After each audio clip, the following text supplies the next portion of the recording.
l'expérience remplace la surprise. 12 minutes, version documentaire. Il existe un moment discret dans la vie de certaines personnes, un point de bascule silencieux, ce moment où le monde ne surprend plus, où les lieux ne font plus rêver, où les expériences ne déclenchent plus cette étincelle dans le regard. Et sans le dire, quelque chose change dans la relation aux autres. Number 1. Le piège invisible de l'expérience. On pense souvent que vivre beaucoup enrichit automatiquement. Voyager, tester, découvrir, accumuler des souvenirs. Mais il existe un paradoxe. Plus tu consommes d'expériences, plus certaines choses perdent leur magie. Ce n'est pas de la fatigue. Ce n'est pas de la lassitude simple. C'est une saturation émotionnelle. Le monde devient connu trop tôt, et donc il devient moins surprenant. Number 2. Le regard qui ne s'allume plus. Il y a quelque chose de très particulier chez une personne qui ne s'émerveille plus. Elle a déjà vu, elle a déjà fait, elle a déjà connu. Et même sans le dire, cela crée une distance. Un homme peut proposer Cuba, République dominicaine, Croatie, Brésil.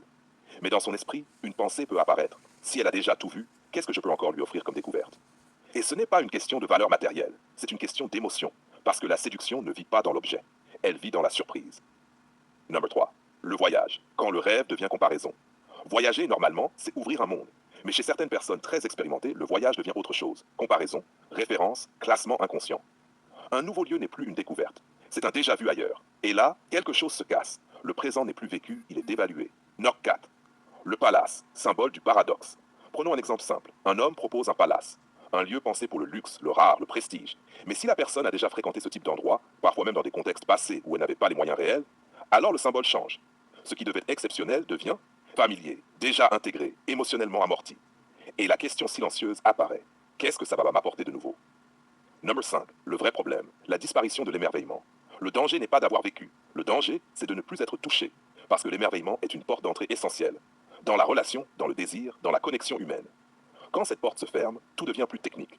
Les lieux, les rencontres, les intentions. On ne ressent plus, on analyse. Number 6. L'impact sur l'homme en face. Face à ce type de profil, un homme peut vivre une forme de désalignement intérieur. Il propose, il investit, il imagine un moment fort. Mais il sent que l'autre ne tombe pas dans l'expérience. Et progressivement, une pensée s'installe. Rien ne sera nouveau pour elle. Ce n'est pas de la compétition, ce n'est pas de l'ego, c'est une question de résonance émotionnelle. Le vrai luxe oublié. Ce que beaucoup confondent, c'est ceci, le luxe matériel et le luxe émotionnel. Mais le vrai luxe n'est pas d'avoir tout vu. Le vrai luxe, c'est encore être surpris, être touché, être émerveillé par des choses simples, réagir comme si c'était la première fois. Parce que sans cela, même les plus beaux endroits deviennent silencieux. Conclusion, le point essentiel, ce n'est pas un jugement sur l'expérience, c'est une observation humaine. Une personne qui ne s'émerveille plus perd une partie de sa capacité à créer du lien vivant.